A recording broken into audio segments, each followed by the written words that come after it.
This morning on 7 Early News, charges laid over the Western Sydney triple murder with a man to have a bedside hearing from hospital today. Melbourne set to have its hottest day of the year with a total fire ban in place across Victoria. Woolworths CEO Brad Banducci claims the announcement of his retirement was unrelated to a train wreck interview on ABC's Four Corners. And Taylor Swift gets up close to some Aussie animals at Sydney Zoo. This is 7 News with Jodie Speers. Good morning. A Western Sydney martial arts instructor has been charged with the murder of 3 people, including a 7-year-old. The young boy and his mother were strangled before her husband was stabbed to death at the family's Borkham Hills home. Kwang Kan Yu drove himself to Westmead Hospital with stab wounds after the killings, claiming he'd been attacked in a supermarket car park. The 49-year-old martial arts instructor was arrested at the hospital. A bedside hearing is scheduled today. A total fire ban has been declared today in Victoria, impacting the Mallee, Wimmera, Northern Country, North Central, Southwest and Central regions. This is due to the weather conditions, which will be hot and windy, with temperatures reaching the low 40s in some parts of the state. In Melbourne, the CBD is set to see a top of 38 degrees. The Bishop of Broome has been taken into custody after West Australian police raided his home. Detectives from the Child Abuse Squad are questioning Christopher Saunders over a case that dates back 50 years. A Vatican report leaked to 7 News last year found he had sexually assaulted 4 young boys and had potentially groomed up to 67 more. It piled pressure on officers to reopen their investigation. Woolworths CEO Brad Banducci says his decision to retire early is unrelated to a train wreck interview on ABC's Four Corners. Let's go live to 7 News reporter Ben Downey in Canberra. Good morning, Ben. It's reignited the debate about supermarket price gouging. Good morning, Jodie. And the big reason why he's said to be paid out $24 million in Woolworths shares, plus an estimated $6.5 million in salary. An eye-watering figure that puts the spotlight squarely back upon the supermarket's profit margins. The outgoing CEO says the departure hasn't got to do with that interview on Four Corners, where he walked out after criticising the former Consumer Watchdog Commissioner, Rod Sims, who had been the one accusing both Woolworths and Coles of engaging in those price gouging and market manipulation practices. Instead, Woolworths is branding this as a retirement following a corporate write-down of Woolworths' New Zealand business Countdown that had a net loss of $781 million, and now multiple inquiries that have been set up examining how Woolies and Coles conducts businesses with Aussie farmers and how it charges consumers. Banducci will be replaced by Amanda Bardwell, but any hopes this might see a turnaround and a change of market behaviour from Woolworths look in vain. Experts expect both giants to continue on business as usual. Jodie? Thanks, Ben. 2 years after the fatal shooting on Alec Baldwin's ill-fated Western Rust, the first court case is about to begin. Let's go live to US correspondent Tim Lester. Good morning, Tim. The film's gun armourer is on trial for manslaughter. Morning, Jodie. Yes, 2 manslaughter charges and also a tampering with evidence charge confront Hannah Gutierrez, the armourer on the set of the movie Rust. Just over 2 years ago, of course, on the set of Rust in New Mexico, Alec Baldwin, the actor, fired a Colt 45 pistol, believing that it contained only blanks, a live round, killed Helena Hutchins, the cinematographer on the movie, and injured director Joel Souza. There has been a long investigation in the 2.5 years since, and now Hannah Gutierrez, jury selection beginning in her case today in Santa Fe, New Mexico. There are, as I say, 2 manslaughter charges that she will answer, evidence claiming that she should have overseen better control of particularly potentially live rounds on set. She will claim that she apparently tried to enforce far stricter safety standards but was turned back every time she did. And of course, we're waiting to know when the actor Alec Baldwin will face 1 manslaughter charge. Jodie. Okay, Tim Lester in the US, thank you. A quick check of sport now. Australia have defeated New Zealand in a final ball thriller. Chasing the Kiwis' bruising total of 215, Australia looked unlikely winners, needing 32 off the final 9 balls. But an undefeated 72 from skipper Mitchell Marsh and a match-winning innings from Tim David sealed victory thanks to a final ball boundary. Swung away in the gap. Oh! Australia went off the final ball. Tonight we were just got over the line by the sheer brilliance of Tim David. David smashed 31 off just 10 balls to win the first match of the 3-match T20 series against New Zealand. Max Verstappen looks ominous to win his 4th consecutive F1 Drivers' Championship. At the first official F1 pre-season testing, the Dutch superstar completed the fastest lap.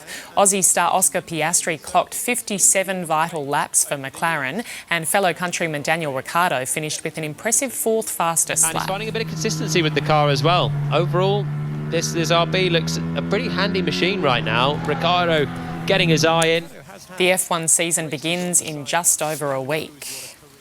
Checking Thursday's weather now, mostly sunny in Brisbane, heading for a top of 32 degrees. Partly cloudy, 29 the top in Sydney. Cloud clearing, heading for 31 in Canberra today. A late cool change and windy in Melbourne with a top of 38.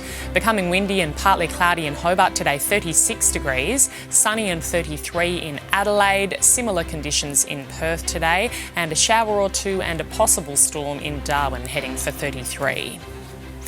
Next on 7 Early News, the family of Ipswich grandmother Vilene White give evidence at a closed-door Queensland inquiry into youth crime. And the final day of Julian Assange's trial wraps up in London. Now the wait is on for the judgment, with Assange facing a lengthy jail term. These are the stories we're following on the early news. Charges have been laid over the Western Sydney triple murder. A man is set to have a bedside hearing from hospital today. Melbourne is set to have its hottest day of the year with a total fire ban in place across the state. Woolworths CEO Brad Banducci says the announcement of his retirement was unrelated to a train wreck interview on ABC's Four Corners. And Taylor Swift gets up close with some Aussie animals at Sydney Zoo. New figures show wages are growing at their fastest rate in nearly 14 years. The Australian Bureau of Statistics revealed 4.2% growth over the year to December, just tipping inflation at 4.1%. Workers in healthcare and social assistance received the biggest pay increase, while finance and insurance services had the lowest growth over the 12 months. The family of murdered Ipswich grandmother Vilene White has given evidence to a Queensland parliamentary inquiry. The private session happened behind closed doors, meaning those discussions are confidential. I think it was still productive. We got our points across. It was heard, it was acknowledged. These so-called young juveniles are getting away laughing at the justice system. Yeah. And there's no justice from the justice system. Vilene's loved ones say despite their concerns, they are hopeful they can make a positive change. The final day of Julian Assange's extradition appeal hearing has wrapped up in London. The WikiLeaks founder was again too ill to leave Belmarsh prison and appear at the High Court. I am worried that Julian may not even live long enough to make it to the US. And if he does get to the US, that he's not well enough to survive very long there. Lawyers for the US government arguing Assange went beyond journalism to indiscriminately publish classified military documents. Israel has stepped up its bombardment of the southern city of Rafah overnight. Airstrikes across Gaza killed at least 67 Palestinians, with an entire family of 8 among the casualties. Some of those killed were in areas where civilians had been told to seek refuge. The Israeli military campaign has claimed more than 29,000 lives in Gaza, according to the territory's Hamas-run health ministry. Scuffles have broken out between police and farmers during a huge protest in Madrid. They drove hundreds of tractors through the Spanish capital, disrupting peak hour traffic. The farmers are demanding more flexibility from the European Union and more government aid.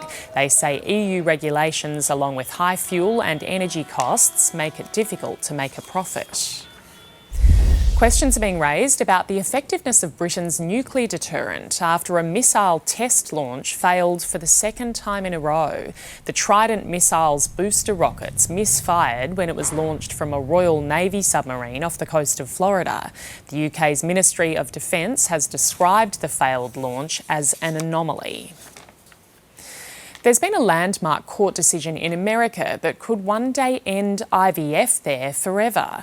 Alabama's Supreme Court has ruled that embryos must have full legal protection, which is devastating for millions of Americans who are struggling to get pregnant.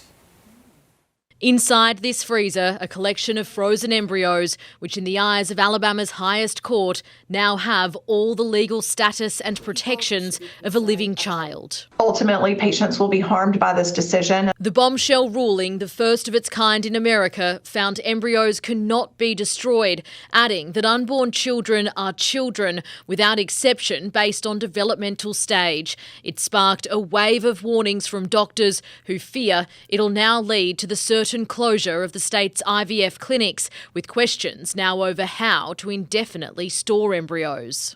At this point, there is no decision on when a physician or a clinic can conclude storing these embryos, so they are potentially liable for the wrongful death. The case was brought forward after a patient in Alabama accessed a freezer inside a fertility clinic and mistakenly destroyed some embryos. They can now be held liable for the deaths in the conservative state ruling that could have ramifications across America. We might see this spread into other states as well. And if that happens, it's likely the future of America's reproductive rights will again be back before America's Supreme Court.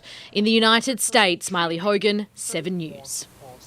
British actor Ewan McIntosh has died at the age of 50. The comedian was best known for his role as Keith Bishop in sitcom The Office. The show's creator, actor and comedian Ricky Gervais has paid tribute to McIntosh, describing him as an absolute original.